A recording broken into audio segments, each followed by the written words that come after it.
अस्सलाम वालेकुम, this is Moeed Pirzada somewhere in United states. Issue है कि क्या ईरान इसराइल के ऊपर हमला करेगा? अगर ईरान हमला करेगा तो ये हमला किस तरह का होगा? किस तरह से ये हमला किया जाएगा? क्या ये ईरान प्रॉपर से होगा या ईरान अपनी किसी प्रॉक्सी, किसी मलेशिया को इस्तेमाल करेगा? सीरिया से यानी मुल्क शाम से, लेबनान से जहाँ हिज़्बुल्लाह हो सकती है, यमन से जहाँ हूतीज़ हैं, या इराक जहाँ उसके मुख्तलिफ़ किस्म के ग्रुप जो हैं मौजूद हैं।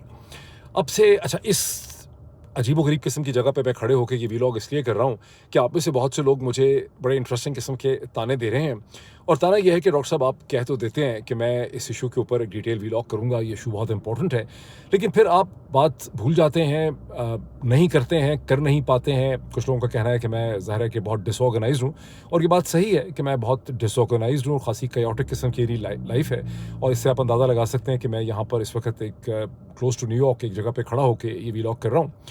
अच्छा, लेकिन उसकी एक और भी वजह है कि मैं व्लॉग इस स्टेज के ऊपर क्यों कर रहा हूँ। अब से कोई 1 घंटे से भी कम पहले अमेरिका के सदर जो बाइडेन ने अखबारी रिपोर्टर्स के साथ बात करते हुए ईरान को ये वार्न किया है कि ईरान को इसराइल के ऊपर हमला नहीं करना चाहिए।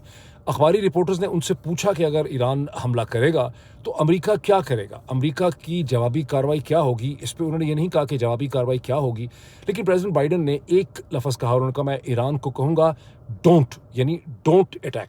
लेकिन इसका एक दूसरा भी पहलू बहुत अजीबो-गरीब है। एक ही बात उन्होंने नहीं की, दूसरी चीज़ इसके बिल्कुल मतज़ाद है, बिल्कुल कॉन्ट्राडिक्टरी है। यानी एक तरफ अमेरिका का सदर कह रहा है ईरान को कि मैं ईरान को वार्न कर रहा हूँ कि ईरान हमला ना करे, ऐसा सोचे भी ना। साथ ही उन्होंने अखबारी रिपोर्ट्स को ये बताया है कि एक बहुत ही जल्द ईरान ऐसा हमला करने वाला है, और वीकेंड पे, यानी ये जो वीकेंड आ रहा है सैटरडे संडे का, इसमें ये तवक्को है कि ईरान ऐसा हमला इसराइल के ऊपर करेगा।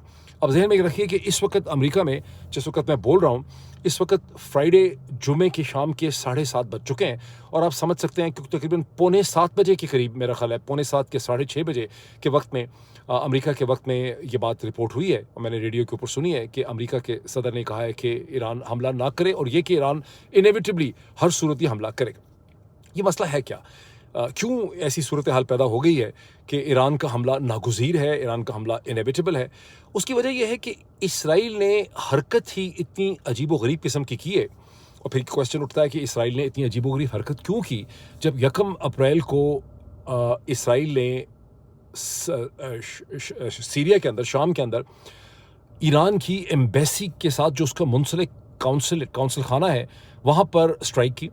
ज़्यादा मुसद्दिक़ा तो उसके बारे में रिपोर्ट यही है कि ये एक मिसाइल स्ट्राइक थी, मिसाइल के ज़रिए ये स्ट्राइक की गई। बाज़ वैसे सोर्सेज़ जो हैं, वैसे बड़ी अजीब बात है कि अच्छे भले क्रेडिबल सोर्सेज़ को ये क्लियर नहीं है कि ये मिसाइल स्ट्राइक थी या ये एयर स्ट्राइक थी, क्योंकि बाज़ जगहों पे मैंने अच्छी क्रेडिबल पब्लिकेशन के अंदर ये देखा है। आई थिंक CNN में मैंने देखा है, और उसकी वेबसाइट्स पे देखा है कि ये प्रोबेबली एयर स्ट्राइक थी। लेकिन बहरहाल अल जज़ीरा इसके बारे में, उसकी बहुत अच्छी रिसर्च है, उनका कहना है कि ये एक मिसाइल स्ट्राइक थी। ये एक ऐसी मिसाइल स्ट्राइक थी जिसमें पहली तो बात ये देखें कि ये ईरान की एम्बेसी के ऊपर, वैसे तो ईरान के एसेट्स, ईरान से रिलेटेड मिलिशियाज़, मिलिट्री एसेट्स, उसके लोगों के ऊपर, उससे रिलेटेड उसके ऑफिशियल्स जो हैं, उसके ऊपर इसराइल हमले करता ही रहता है। ऐसे हमले शाम में भी हुए हैं, ऐसे हमले इराक के अंदर भी हुए हैं, ऐसे हमले और भी दुनिया की जगहों पे हुए हैं खुद। लेकिन ये पहली दफ़ा है कि इसराइल ने शाम के अंदर ईरान के सफारत खाने के ऊपर हमला किया है, ईरान के कौंसुलेट के ऊपर हमला किया। ये बात बहुत अजीबो-गरीब है, और इसको देख के ऐसा लगता है कि इसराइल ये चाहता है कि यहाँ पे एस्केलेशन हो। अब इसराइल की तरफ से, जैसा कि इसराइल हमेशा करता है, जब इसराइल से उनके मिलिट्री स्पोक्सपर्सन से ये पूछा गया कि ये इल्ज़ाम लगा रहा है, और ईरान ने भी इल्ज़ाम लगाया, और दमिश्क ने, सीरिया ने ये इल्ज़ाम लगाया कि ये हमला जो है ये इसराइल ने किया है, तो इसराइल ने उसका जवाब ये दिया, इसराइल के स्पोक्सपर्सन ने, कि हम कभी भी फ़ॉरेन मीडिया के अंदर छपने वाली जो खबरें होती हैं उसके ऊपर हम कमेंट नहीं करते, विच इज़ ट्रू। इसराइल ने इस किस्म के दर्जनों हमले किए हैं, कभी भी इसराइल ने ना तो उस हमले को डिनाई किया है, ना किसी हमले को एक्सेप्ट किया है। अभी भी यही सूरत हाल है, इसराइल ने ना इसको एक्सेप्ट किया है, ना इसको डिनाई किया है। लेकिन इसराइली जो सोर्सेज हैं, न्यूयॉर्क टाइम्स का ये कहना है कि 4 अननेम्ड, 1 नहीं, 2 नहीं, 3 नहीं, 4 अननेम्ड इसराइली डिफेंस सोर्सेज जो हैं उन्होंने न्यूयॉर्क टाइम्स को ये कंफर्म किया है कि ये हमला जो ईरान की एम्बेसी उसके काउंसुलेट के ऊपर हुआ है, जिसमें ईरान के 7 या 8 ऑफिशियल्स जो हैं जिनका ताल्लुक इस्लामिक रेवोल्यूशनरी गार्ड ग्रुप के साथ था, उनकी हलाकत हुई है, जिसमें 2 बहुत सीनियर ऑफिशियल्स हैं।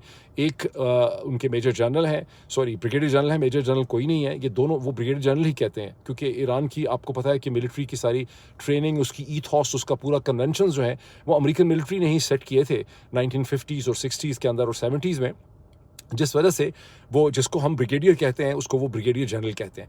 तो इसमें एक तो ब्रिगेडियर जनरल रज़ा ज़ाहिदी हैं और दूसरे जो हैं वो ब्रिगेडियर जनरल ही हैं। उनका नाम जो सेकंड इन थे ब्रिगेडियर रज़ा ज़ाहिदी के, ब्रिगेडियर जनरल रज़ा ज़ाहिदी के, उनका नाम ब्रिगेडियर जनरल हादी है। तो इन दोनों की वहाँ पे हलाकत हुई है और जैसे ही ये हलाकत हुई थी तो ईरान के जो एम्बेसडर थे सीरिया डेमेस्कस में, उन्होंने फौरी तौर पे कह दिया था कि ये इसराइल ने किया है और इसराइल को इसकी कीमत जो है वो देनी पड़ेगी। Subsequent to that Eid ul Fitr से एक दिन पहले या ईद उल फितर के ऊपर तकरीर करते हुए ईरान के जो स्पिरिचुअल लीडर हैं आयतुल्लाह अली खामेनेई, उन्होंने भी कहा कि ये डेविल ने जो कुछ किया है, बड़े शैतान ने जो ईवल है, इस ईवल को इसका जवाब जो है वो डेफिनेटली तौर पर मिलेगा। अब ये जवाब क्यों मिलेगा? ये सिर्फ इसलिए है कि ईरानी जो हैं वो जज्बाती हो गए हैं, इमोशनल हो गए हैं, उनके ऑफिशियल्स मारे गए हैं, ऐसा हरगिज़ नहीं है।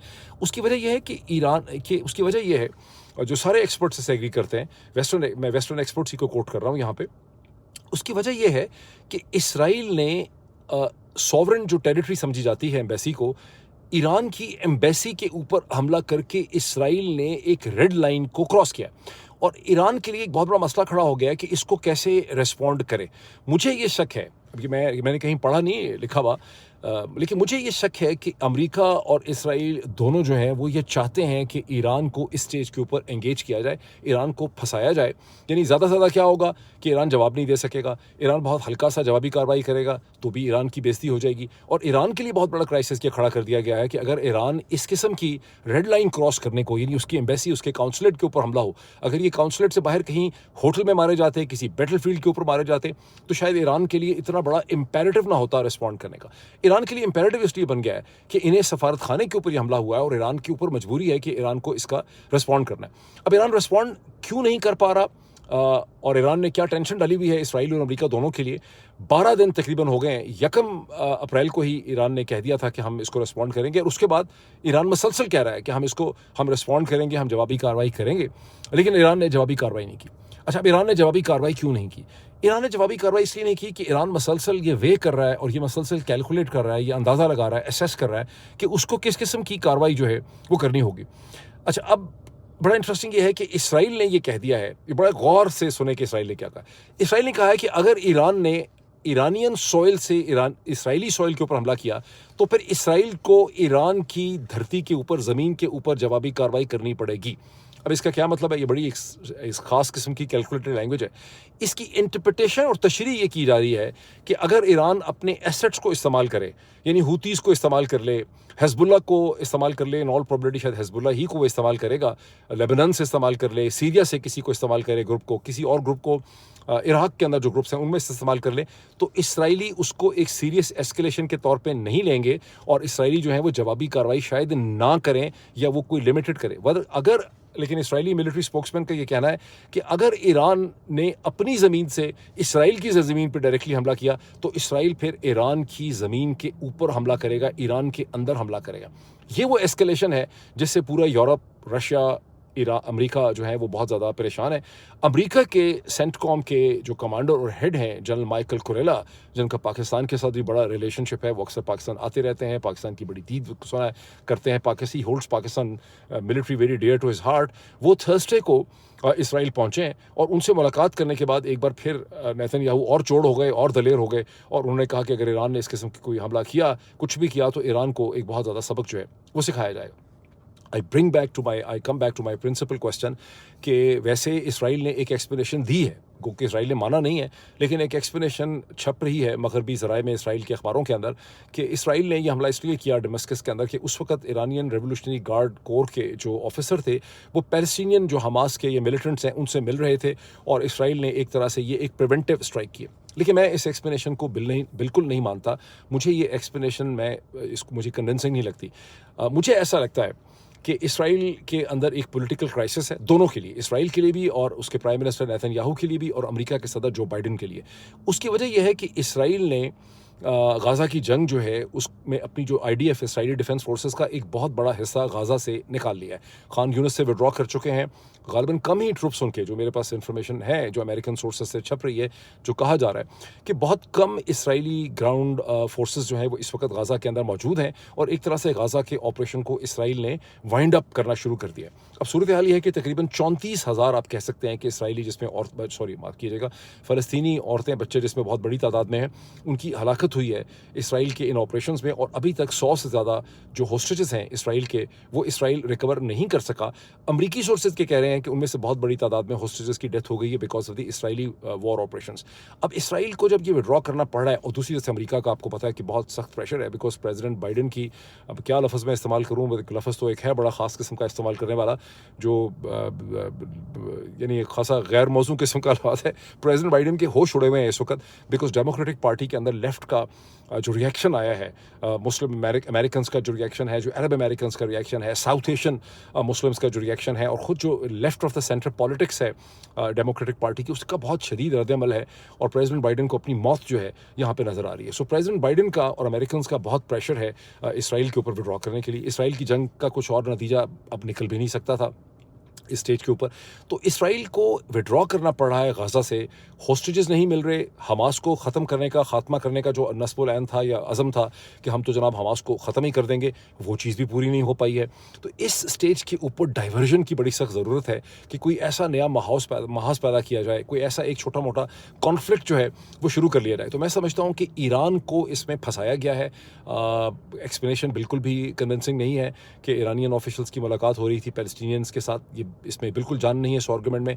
जो चीज़ मुझे लग रही है कि ईरान के साथ टेंशन्स पैदा की जा रही हैं। अब ख़तरा सिर्फ ये है कि कहीं ईरान कोई बहुत बड़ा किस्म का हमला इसराइल की सरजमीन पे ना कर दे और इसराइल के लिए जो है वो जवाबी कार्रवाई करना इम्पेरेटिव ना हो जाए, इज़्ज़त का मसला ना बन जाए। अदरवाइज़ ये चाह रहे हैं कि टेंशन्स बचें ताकि दुनिया भर के ज़राए अबलाग की तवज्जो आप हिला सकें और ख़ास करके इसराइली जो पब्लिक ओपिनियन है उसको आप कुछ और दे दें, उसके जहन किसी और चीज़ से आप भर दें। अब इसमें 2-3 चीज़ें देखें हो क्या रहा है। अब चूँकि ईरान ने 12 दिन से ये वार्निंग दी हुई है, 12 दिन हो चुके हैं ये वार्निंग दिए हुए कि हम हमला करने वाले हैं, शेर आया वाली कहानी यहाँ पे चल रही है। हमला हुआ नहीं है। इसराइली डिफेंस फोर्सेस की छुट्टियाँ कैंसिल कर दी गई हैं, जिन्होंने लीव में जाना था गाज़ा से आके थके हुए थे, वो भी उनको भी वापस रोक लिया गया है। डिप्लॉयमेंट हो गई है, एयर डिफेंस यूनिट्स को इकट्ठा कर लिया गया है और हमला हो नहीं रहा। और हमला अब एक्सपेक्टेड है कि अब शायद ये सैटरडे के दिन वो हमला करें। अब वो हमला कैसे होगा, वो मैं सवाल आपके सामने पहले रेज़ कर चुका हूँ कि वो हमला, अच्छा, अब एक्सपर्ट्स ये भी कहते हैं कि ईरान को चूँकि बहुत बुरी तरह से प्रोवोक किया गया है, चैलेंज किया गया है, ईरान के भी मसला ये है कि अगर प्रॉक्सीज़ के ज़रिए हमला करते हैं तो हमले में जान नहीं लगेगी, ये तो वही पुरानी बात होगी। इसलिए ईरान की चाहेगा कि ईरान की सरजमीन से कोई मिसाइल या एयर या ड्रोन्स वगैरह जो हैं वो लॉन्च किए जाएँ। दूसरी तरफ से इसराइल की रेड लाइन ये है कि अगर ईरान की तरफ से हमला हुआ, प्रॉक्सी से हमला हुआ तो चलो हम देख लेंगे, लेकिन ईरान की तरफ से हमला हुआ तो फिर हमें एक बड़ा सख्त जवाब देना पड़ेगा ईरान की सरजमीन में। अब इसके साथ ही क्या हुआ?